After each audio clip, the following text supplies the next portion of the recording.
बिस्मिल्लाहिर्रहमानिर्रहीम। अस्सलामुअलैकुम। कैसे हैं आप सब? उम्मीद है सब ठीक होंगे, खैरियत से होंगे। तो स्टार्ट करते हैं आज का लेक्चर वैक्सीनेशन। तो लास्ट लेक्चर में हमने वैक्सीनेशन की डेफिनेशन देखी, वैक्सीन को देखा क्या होती है, और इसके अलावा हमने डिफरेंट वायरल वैक्सीन्स को स्टडी किया।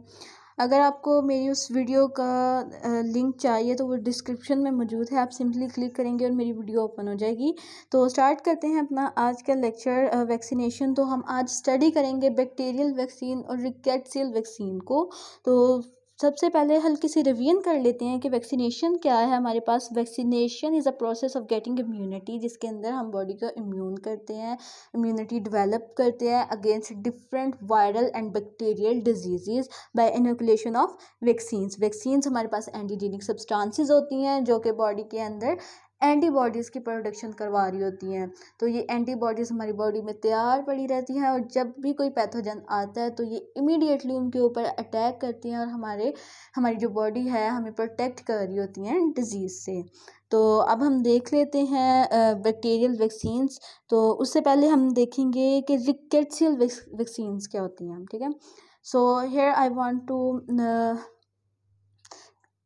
Tell you guys that rickettsial, अब ये वर्ड जो है ये बहुत मिलता जुलता है रिकेट्स के साथ, ठीक है, रिकेट्सियल। लेकिन मैं आपको बता दूं कि जो रिकेट्सियल है ये रिकेट्स से बहुत डिफरेंट है।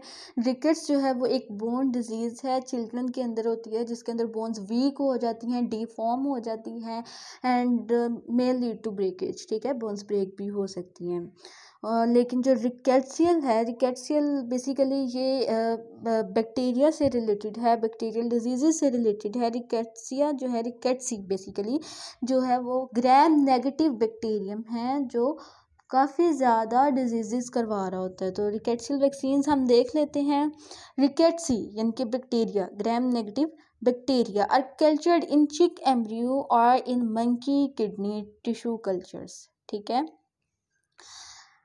अब ये भी बैक्टीरियल वैक्सीन्स हैं, लेकिन हम इनको अलग से क्यों पढ़ रहे हैं? क्योंकि ये आर्टिफिशियल मीडिया के अंदर प्रिपेयर नहीं हो सकती, ठीक है। इनको भी वायरसेस की तरह एक लिविंग होस्ट चाहिए होता है, और वो होस्ट क्या है? वो होस्ट है मंकी किडनी या फिर चिक एम्ब्रियोज, ठीक है।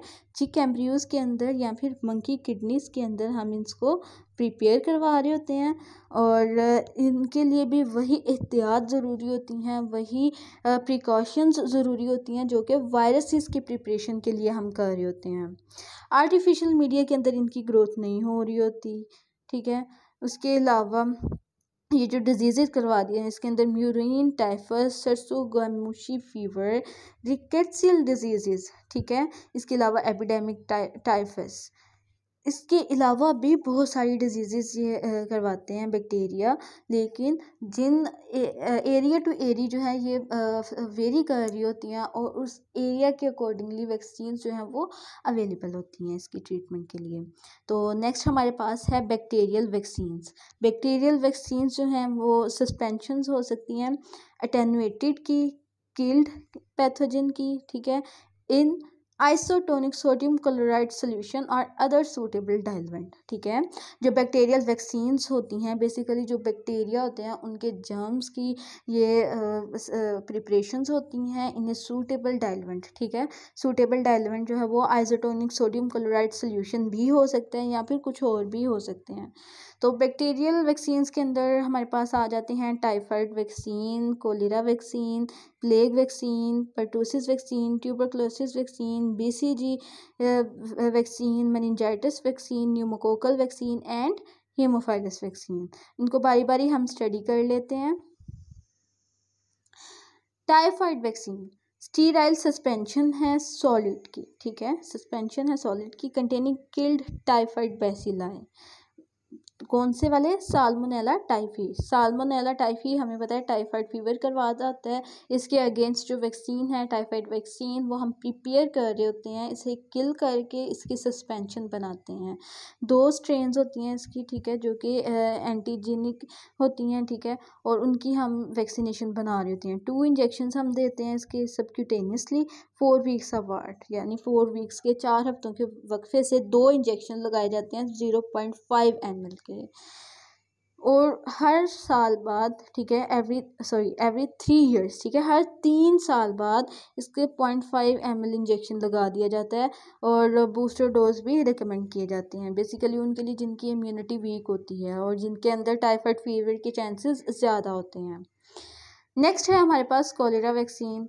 स्टीराइल सस्पेंशन है किल्ड कोलेरा विब्रियोस की, ठीक है, विब्रियो कोलेरा वो हमारे पास बैक्टीरियम है जो कि कोलेरा करवाता है, और ये आइसोटोनिक सोडियम क्लोराइड सोल्यूशन के अंदर हम बना रहे होते हैं। इसकी जो डोज है वो 0.5 ml है। सबक्यूटेनियसली हम दे रहे होते हैं, यानी कि स्किन के थ्रू जो इंजेक्शन लगाते हैं, और इंट्रामस्कुलरली यानी कि जो मसल्स के अंदर इंजेक्शन हम दे रहे होते हैं। Then 1 to 4 weeks later, then every 6 months if necessary, ठीक है, अगर ज़रूरत पड़े तो 6 माह बाद इसकी डोज दे देते हैं ताकि हैज़ा ना हो। मतलब कोलेरा जो है वो बेसिकली इंटेस्टाइन डिस्टर्बेंसेस करवा रहा होता है, तो उससे बचने के लिए हर 6 माह बाद अगर ज़रूरत पड़े तो ये वैक्सीन लगा दी जाती है। स्टोरेज जो है इसकी 2 से 8 डिग्री सेल्सियस पर हम इसको स्टोर करते हैं। उसके बाद प्लेग वैक्सीन है, स्टीराइल सस्पेंशन होती है, इसके अंदर किल्ड बेसिलाई होते हैं, ठीक है, जो बेसिलाई होते हैं वो हैं यर्सीनिया पेस्टिस, ठीक है, और हम वो वाली स्ट्रेन लेते हैं, वो वाली स्ट्रेन सेलेक्ट करते हैं जिसकी एंटीजेनिक एफिकेसी क्या है? हाई, ठीक है। उसके बाद है इसको भी हम सोडियम क्लोराइड सोल्यूशन के अंदर बना रहे होते हैं। डोजेज इसके हैं 2 इंट्रामस्कुलर इंजेक्शंस, ठीक है। फर्स्ट डोज जो है वो 1 ml की होती है। जो सेकंड डोज है वो हम दे रहे होते हैं 1 से 3 months लेटर 0.2 ml की, ठीक है। जो थर्ड इंजेक्शन है 0.2 ml का 3 से 6 months लेटर वो भी रिकमेंड किया जाता है। नेक्स्ट हमारे पास है पर्टूसिस वैक्सीन। इसके अंदर भी स्टीराइल बैक्टीरियल फ्लैक्शंस होते हैं, सस्पेंशन होती है, किल्ड पर्टूसिस बेसिलाई, ठीक है, जो पर्टूसिस करवा रहे होते हैं बोर्डिटेला पर्टूसिस। ऐसी स्ट्रेन होती है हमारे पास जिनकी एफिकेसी ज़्यादा होती है, एंटीजेनिक प्रॉपर्टीज़ ज़्यादा होती हैं। उसके बाद हमारे पास एक कंबाइंड आ रही होती है वैक्सीन जिसे हम कहते हैं DPT और DTP, ठीक है, diphtheria pertussis typhoid. Pertussis vaccine is combined with diphtheria and tetanus toxoid to give a multiple immunizing agent, ठीक है। ट्राइम्यूनॉल ये हमारे पास प्रिस्क्रिप्शन प्रोडक्ट है जो कि DPT वैक्सीन है, not recommended for children after 7th birthday, ठीक है, जब उनकी 7th बर्थडे होती है उसके बाद उनको रिकमेंड नहीं किया जाता। नेक्स्ट हमारे पास है BCG वैक्सीन, ठीक है। BCG वैक्सीन का जो नाम है वो है कालमिटी गौरिन, ठीक है। ये जो 2 साइंटिस्ट थे इन्होंने इसको डिस्कवर किया था, और बेसिकली ये एक बैसिलस है, बैसिलस कालमिटी गौरिन स्ट्रेन। जो कालमिटी और गौरिन है इन्होंने इस वैक्सीन को बनाया था, ठीक है, और इसको बनाया था माइकोबैक्टीरियम ट्यूबरकुलोसिस से। ड्राइड कल्चर है बैसिलस का, ठीक है, active immunising agent against TB के अगेंस्ट हम इसको ले रहे होते हैं। डोज इसकी है 0.1 ml इंट्राडर्मली, ठीक है, ड्राइड फॉर्म है, ठीक है, हमने पहले देखा कि ये ड्राइड फॉर्म है इसलिए इसकी रिकंस्टिट्यूशन की जाती है with the help of a suitable diluent. Storage इसकी है 5 डिग्री सेल्सियस पे हम इसको स्टोर करते हैं, और expiration date up to 1 year। Next हमारे पास है मेनिंजाइटिस वैक्सीन। इसके अंदर स्पेसिफिक बैक्टीरियल कैप्सूलर पॉलीसेकेराइड्स होते हैं, ठीक है, यानी कि वो वाले पॉलीसेकेराइड्स जो बैक्टीरिया के कैप्सूल पर होते हैं। वो बैक्टीरिया कौन से? निजीरिया मेनिंजिटाइडिस, ठीक है, निजीरिया मेनिंजिटाइडिस, सॉरी, निजीरिया मेनिंजाइटिस, ठीक है। ये एक ऐसा बैक्टीरियम है जो कि मेनिंजाइटिस करवा रहा होता है। मेनिंजाइटिस क्या है?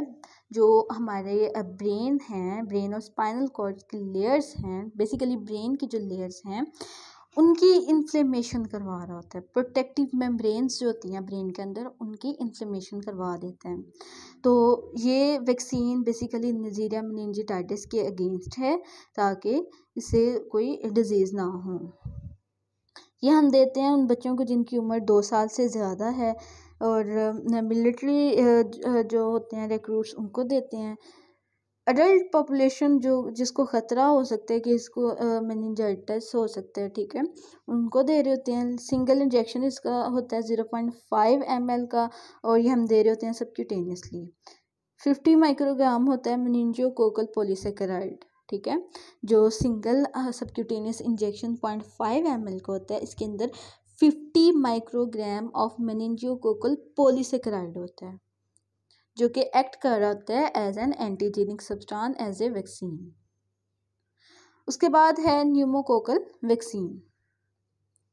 न्यूमोकोकल वैक्सीन पॉलीवेलेंट, ठीक है।